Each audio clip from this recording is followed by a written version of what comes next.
तो जी हाँ दोस्तों, बहुत बड़ी जानकारी निकल कर आ रही है। सरकार ने एक बहुत बड़ा फैसला किसानों के हित में ले लिया है। जी हाँ साथियों, मैं बात कर रहा हूँ प्रधानमंत्री फसल बीमा योजना की, जिसकी लास्ट डेट पहले 31 जुलाई थी, जिसे सरकार ने बढ़ाकर 10 अगस्त तक कर दिया है। यानी अभी भी अगर आपने फसल बीमा नहीं करवाया है तो जल्दी से फसल बीमा करवा लीजिए, क्योंकि साथ में सरकार ने कुछ नियम में इतने बदलाव कर दिए हैं कि अब बहुत ही आसानी से आपको मुआवजा मिलने वाला है। साथ में साथियों, आज मैं बताऊंगा कि यदि आपने अभी तक फसल बीमा नहीं किया है तो आपको कैसे सिंपल सा आवेदन करना है। बिल्कुल आसानी से आवेदन करना है और आपका फसल बीमा हो जाएगा। और इसमें आपको 37,000 प्रति एकड़ तक मुआवजे की राशि आपके बैंक खाते में आएगी।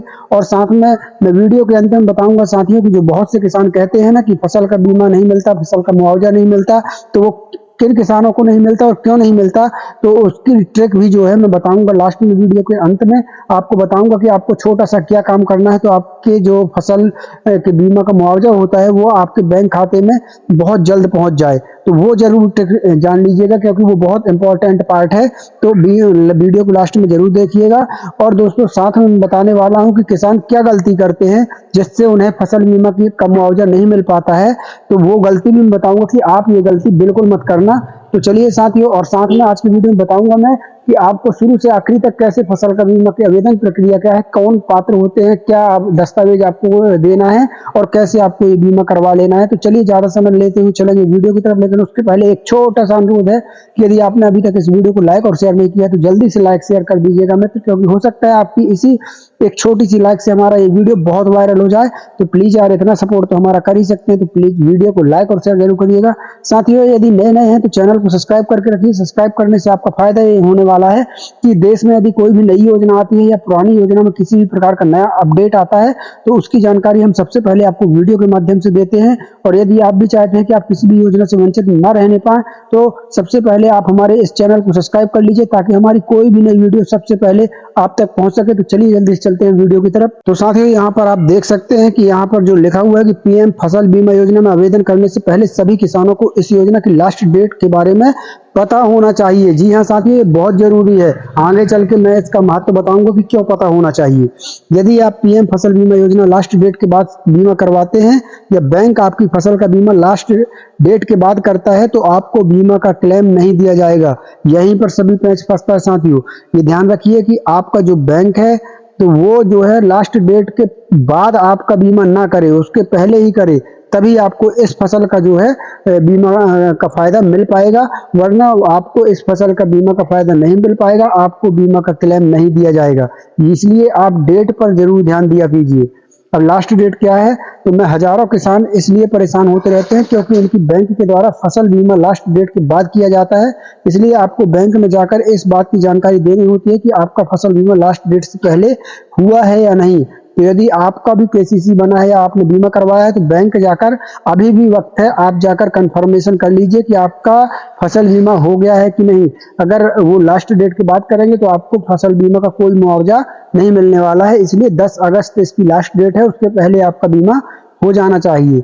यहाँ आगे देख लीजिए, यहाँ आगे और जानकारी मैं आपको बता रहा हूँ, आगे देख लीजिए।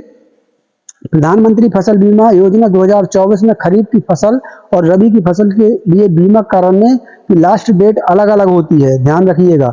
यानी जो अभी फसल चल रही है बारिश की, इसकी लास्ट डेट अलग होती है, और जब खरीफ की फसल आएगी तो उसकी लास्ट डेट अलग होती है। इसके साथ ही आप बागवानी फसलें जो साल भर के लिए होती है, जैसे गन्ने की फसल, कपास, जूट आदि के लिए भी बीमा करवा सकते हैं। फसल बीमा करवाने के लिए दोनों सीजन की फसलों के लिए लास्ट डेट नीचे बताई गई है। तो यहाँ देख लीजिए, खरीफ की फसलों में है बाजरा, ज्वार, मक्का, मूंग, मोठ, गंवार, चंवला, उड़द, अरहर, सोयाबीन, तिल, धान, कपास एवं मूंगफली। खरीफ ये हो गई साथियों आपकी क्या खरीफ की फसलें। खरीफ की फसलें में ये फसलें हैं। खरीफ की फसल की जून जुलाई महीने में बोई जाती है। इस फसल का बीमा करने की लास्ट डेट 10 अगस्त तक रखी गई है। 10 अगस्त रखी गई है। इस तिथि से पहले आपको अपना बीमा जरूर करवा लेना है, अन्यथा आपको क्लेम नहीं दिया जाएगा। ये लास्ट डेट बढ़ा दी गई है साथियों, पहले 31 जुलाई थी। यहाँ देख लीजिए अब रबी की फसल, गेहूं, जो, चना, सरसों, तारा मीरा, जीरा, धनिया, इस बगोल, मेथी, रबी, मक्का एवं मसूर। ये हो गई रबी की फसल साथियों। ये रबी की फसल आपको मैं बतलाया। इसकी रबी की फसल देश के अधिकांश भाग में अक्टूबर से दिसंबर महीने में लगाई जाती है। इस फसल का बीमा करने की लास्ट डेट 15 दिसंबर होती है। इस तिथि के बाद बीमा करने वाले किसानों को क्लेम नहीं दिया जाता है, तो इसलिए डेट का आप विशेष ध्यान रखें। अब यहाँ आगे देख लीजिए साथियों कि आप फसलों का बीमा करवाने की प्रक्रिया क्या होती है। आगे चलकर मैं और भी सरल भाषा में आपको बीमा कर बताऊंगा, और जैसा कि मैंने कहा है कि लास्ट में आपको मैं वो ट्रिक बताने वाला हूँ, वो सरल जो सरकार ने कर दिया है बिल्कुल आसान, तो वो बताने वाला हूँ कैसे आप बीमा का मुआवजा अपने बैंक खाते में बहुत जल्द ले पाएंगे, वो भी मैं वीडियो के लास्ट में बताऊंगा। तो पीएम फसल बीमा योजना में कोई भी किसान अपनी मर्जी से बीमा प्रीमियम ले सकता है। किसी भी बैंक से अपनी कृषि पर किसान क्रेडिट कार्ड लेने वाले किसानों की फसल बीमा संबंधित बैंक के द्वारा अपने आप ही कर दिया जाता है। यदि आपका केसीसी बना है तो संबंधित बैंक के द्वारा अपने आप ही फसल बीमा कर दिया जाता है। यदि आप फसल का बीमा नहीं करवाना चाहते हैं तो बीमा की लास्ट डेट से 7 दिन पहले बैंक में जाकर सूचित करना होगा कि हमको बीमा नहीं करवाना है। बीमा केसीसी वाले किसान अपनी फसल का बीमा नजदीकी बैंक, सहकारी समिति, जन सेवा केंद्र, पोस्ट ऑफिस, बीमा कंपनी से करवा सकते हैं। यानी बिना केसीसी वाले अगर चाहें तो अब वो अपने नजदीकी बैंक में जाएं, सहकारी समिति में जाएं, जन सेवा केंद्र में जाएं, पोस्ट ऑफिस, बीमा कंपनी से अगर जिनकी केसीसी नहीं बनी है वो इनमें जाकर बीमा करवा सकते हैं। आगे मैं वीडियो के आगे बताऊंगा कि आपको कैसे करवाना है। फसल बीमा करवाने के बाद यदि आपकी फसल किसी भी कारण से खराब होती है तो इसका मुआवजा बीमा कंपनी के द्वारा दिया जाएगा। फसल कटाई के 14 दिनों बाद भी फसल आकस्मिक बारिश या अन्य कारण से नष्ट होती है तो इसका मुआवजा बीमा कंपनी देगी। फसल खराब होने के 72 घंटे के अंदर किसान को बीमा कंपनी को सूचित करना होगा। आपको कैसे सूचित करना है ये वीडियो के आगे मैं बताऊंगा कि आपको क्या करना है अगर आपकी फसल खराब हो जाती है तो बिल्कुल 72 घंटे के अंदर आपको वो काम कर देना है, तो आपको फसल बीमा का मुआवजा बिल्कुल समय से आपके बैंक खाते में आ जाएगा। यहाँ पर सबसे बड़ा सवाल बीमा के लिए कितना प्रीमियम देना होगा, यानी कि पैसे कितने देने होंगे आपको। तो यहाँ पर देख लीजिए किसानों को खरीफ फसल में प्रीमियम का 2% और औद्यानिक फसल में प्रीमियम का 5% ही भुगतान करना होता है। शेष जो भुगतान है वो सरकार अपनी तरफ से कर देती है। यानी मान के चलिए 1 एकड़ में 300 या 400 रुपए को आपके लगना है और आपकी पूरी फसल पूरी सीजन का बीमा हो जाना है। जी हाँ साथियों, आगे चल के मैं बताता हूँ कि आपको बीमा कैसे करना है। तो यहाँ देख लीजिए कुछ और किसानों के मन में जो उठते हैं सवाल, प्राकृतिक आपदा में कैसे बीमा का लाभ मिलता है। सबसे बड़ी बात तो यहाँ देख लीजिए ग्राम पंचायत स्तर पर प्रतिकूल मौसम के कारण बुआई न होने, असफल बुआई या फसल की बुआई से कटाई के समय अवधि में प्राकृतिक आपदाओं, सूखा, बाढ़, जल प्लावन, ओला भूस्खलन, आकाशीय बिजली से आग, तूफान, चक्रवात, रोगों, कीटों आदि से खड़ी फसल नष्ट होने पर बीमा का लाभ मिलता है। इसके अलावा व्यक्तिगत फसल बीमा का भी लाभ मिलता है। तो हम आपको यहाँ पर बता दें, कुल मिलाकर आपकी फसल में यदि किसी भी प्रकार से प्राकृतिक नुकसान हो जाता है और आपकी फसल नष्ट हो जाती है तो आपको इस बीमा का फायदा मिलेगा। चाहे वो ज्यादा बाढ़ आ जाए, सूखा पड़ जाए या आग लग जाए या किसी भी प्रकार से कोई नुकसान होता है तो आपको फसल बीमा का मुआवजा राशि बिल्कुल मिलेगी। आपको यहाँ पर मैं बता दूं, धान जो कि सबसे ज्यादा बोई जा रही है उसके लिए 37,000 प्रति एकड़ रुपए इसका फसल बीमा का मिलता है। यहाँ आगे देख लीजिए फसल का बीमा कैसे कराएं। तो किसान क्रेडिट पर खेती के लिए कर्ज लेने वाले किसानों को बैंक के माध्यम से बीमा हो जाता है।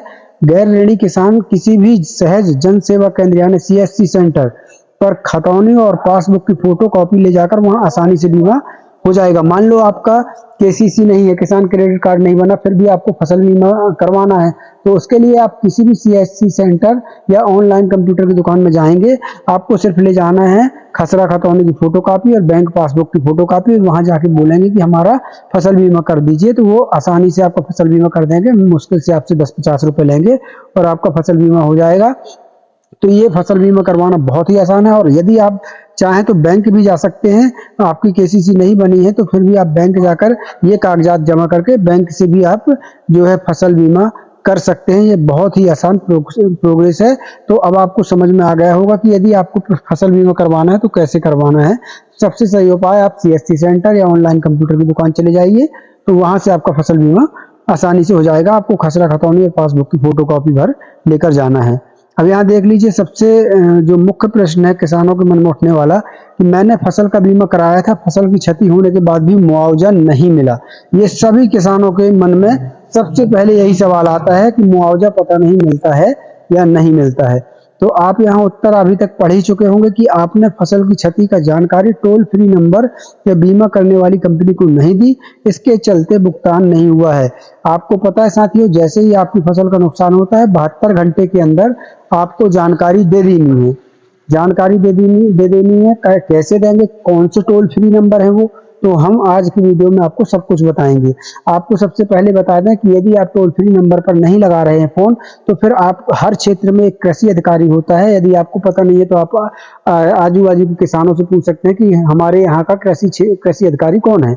तो आप उसको एक आवेदन, हस्तलिखित आवेदन बनाकर, ये मेरी फसल का नुकसान हो चुका है और मुझे इस फसल का बीमा का मुआवजा चाहिए, ऐसा एक हस्तलिखित आवेदन, उसमें फसल का पूरा ब्यौरा लिखिएगा, पूरा कारण लिखिएगा, कब खराब हुई, कैसे हुई। तो हस्तलिखित एक आवेदन आपको कृषि अधिकारी को दे देना है। और यदि कृषि अधिकारी तक आप नहीं पहुंच पा रहे हैं तो सिंपल सा, हर जनपद में कृषि कार्यालय होता है, आप वहां पर ये आवेदन दे सकते हैं। उसके बाद फिर आगे का काम विभाग का हो जाता है। अब यहाँ देखिए, यहाँ पर एक है, मैंने फसल का बीमा कराया था, फसल की क्षति होने के बाद भी मुआवजा नहीं मिला है। तो यहाँ पर वही चीज़ है जो मैंने बता दिया कि आपने समय रहते जो है सूचना नहीं दी है, टोल फ्री नंबर पर कॉल नहीं किया है और किसी प्रकार की सूचना नहीं दी। आपको 72 घंटे के अंदर सूचना देनी होती है, इसके कारण से मुआवजा नहीं मिल पाता है। तो वो ये देख लीजिए, ये है टोल फ्री नंबर। जैसे ही आपकी फसल का नुकसान हो तो आप इन टोल फ्री नंबरों पर कॉल करके और जानकारी दे दें। अधिकारी वहां से फोन उठाएगा, आप वहां पर जानकारी दे दें कि हमारी फसल नुकसान हो चुका है, हमको फसल बीमा का मुआवजा चाहिए। और यदि इन पे कॉल नहीं करते तो आप कृषि अधिकारी को हस्तलिखित आवेदन दे दीजिए। अपने जनपद में जाकर कृषि कार्यालय में एक आवेदन दे दीजिए। तो यहाँ पर देख लीजिए, फसलों की क्षतिपूर्ति के लिए टोल फ्री नंबर है 14447 और एक और नंबर है 180010211111, यानी 1800, फिर है 10, फिर है 21, फिर है 111। तो ये टोल फ्री 2 नंबर होते हैं जिनको आप 72 घंटे के अंदर इन नंबरों पर कॉल करके सूचना देना होता है। और जनपद में कृषि विभाग में जाकर एक हस्तलिखित आवेदन दे दीजिए, बस फिर आसानी से आपका मुआवजा आ जाएगा। आपको जो मैं कह रहा था ना साथियों, वीडियो के अंत में बताऊंगा, तो वो यही प्रक्रिया होती है। यही प्रक्रिया होती है कि मुआवजा मिलने की सबसे सही ट्रिक यही है। यही गवर्नमेंट ने किया है, यही 2 नंबर गवर्नमेंट ने जारी कर दिए हैं कि अब किसान आसानी से फसल जैसी नुकसान हो तो आसानी से इन नंबरों पर कॉल करके और जानकारी दे सके। अगर जानकारी आप दे दोगे तो आपको समय पर मुआवजा बिल्कुल मिलेगा। तो जो मैं आपको बार बार बोल रहा था कि वीडियो के अंत में आपको बताने वाला हूं कि आपका मुआवजा कैसे जल्द से जल्द मिलेगा, तो यही है आपका बिल्कुल क्लेम करने का सही तरीका, यही है। आप जैसे ही फसल खराब हो 72 घंटे के अंदर ये सूचना आपको दे देनी है। तो इस प्रकार से साथियों आप बीमा का मुआवजा ले सकते हैं। और आशा करता हूं कि आज का वीडियो आपको अच्छा लगा होगा। वीडियो अच्छा लगा तो वीडियो को लाइक शेयर जरूर कर दीजिएगा। नए नए चैनल को सब्सक्राइब करके रखिए ताकि हमारी कोई भी नई वीडियो सबसे पहले आपको मिल सके। तो चलिए कल फिर मिलते हैं किसी नई योजना के साथ, किसी नई वीडियो के साथ। तब तक के लिए धन्यवाद। जय भारत, जय हिंद।